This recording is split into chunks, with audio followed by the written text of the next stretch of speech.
All right, today we are diving into the absolutely incredible story of astrology.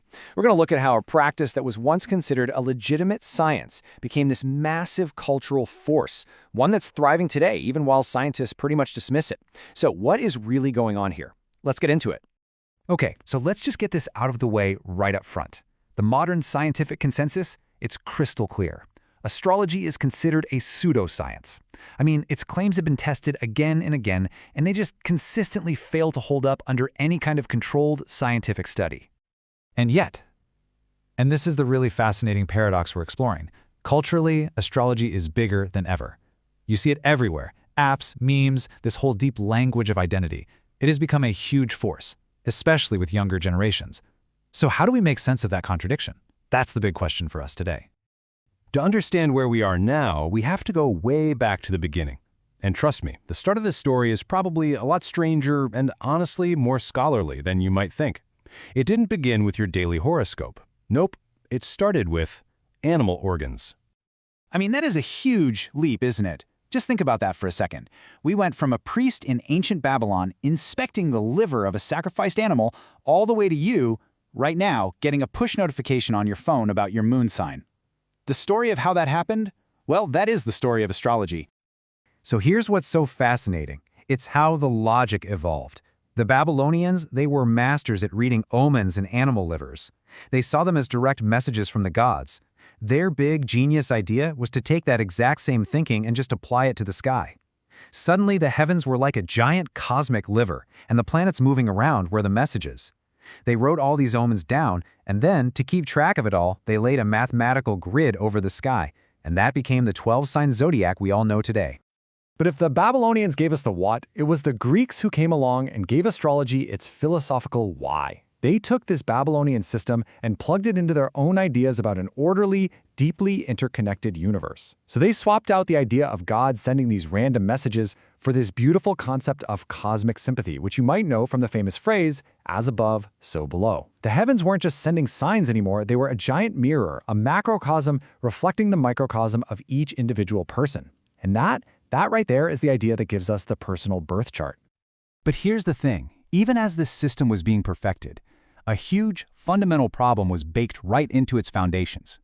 It's a contradiction that literally splits the world of astrology in two, even today.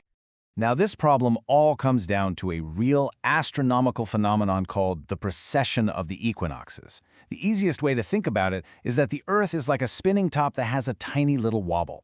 Over thousands of years, that wobble means the constellations slowly drift out of place from our perspective. So, 2,000 years ago, on the first day of spring, the sun was physically in the constellation of Aries. Today, it's not. It's in Pisces. And this wobble created a massive split.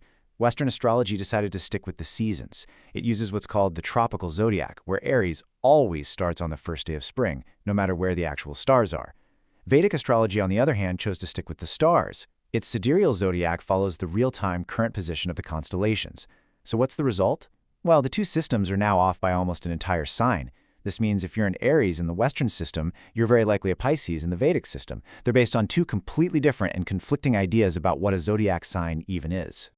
Now you got to remember, for over 1,500 years, astrology was seen as a totally legitimate science. It was studied by some of the greatest minds in history. But then a moment came that changed everything, and it led to this permanent, messy divorce from its twin, astronomy. Yeah, the scientific revolution basically delivered a 1-2 punch that astrology just couldn't recover from. First, you have Copernicus and Galileo proving that the Earth was not the center of the universe. That one observation completely shattered the entire model that astrology was built on. Then, Sir Isaac Newton came along with his law of universal gravitation, which gave us a powerful physical explanation for why the planets move. It was a force, gravity, and there was just no room left for the mysterious, invisible influences that astrologers had always talked about. And just like that, their paths split for good. Astronomy went one way, evolving into the science we know today, based on observation and physical laws. And astrology, well, without a working model of the cosmos or any kind of plausible mechanism, it was pushed aside by the intellectual world and pretty much filed under superstition. But of course, if you think the story ends there, you'd be wrong. Because after getting knocked down by science, astrology staged one of the most remarkable comebacks in cultural history, which led directly to the digital explosion we see all around us today. So how on earth did it do it? By completely changing the game. It was a brilliant pivot, really. Astrologers like Alan Leo and others who were influenced by the psychology of Carl Jung, they reframed the whole thing. They argued that the planets weren't these external forces making things happen to you. Instead, they were powerful symbols of drives and archetypes that are already inside your own mind. So Mars wasn't making you ambitious. It was a symbol for your own inner ambition. Just like that, astrology went from being about predicting the future to being a language for understanding yourself. And that psychological reframing is absolutely key to why it's so popular now. I mean, let's face it, the world can feel pretty chaotic and uncertain. Astrology offers a kind of framework, a language, to help you think about who you are. It gives you a sense of meaning, a feeling of connection to the cosmos. And now, you've got social media and apps that have just thrown gasoline on that fire, building communities and sending personalized content straight to our phones, making it more personal and accessible than ever before. It is also so important to realize there is no single thing called astrology. The psychological version we mostly see in the West is fundamentally different from, say, Indian Vedic astrology, which is a deeply spiritual tool focused on karma and destiny. And both of those are a world away from Chinese astrology, which uses a 12-year animal cycle to look at things like harmony and fortune. Each one has its own philosophy, its own rules, and its own purpose.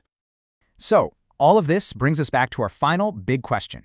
We've seen that scientifically, astrology just doesn't pass the test.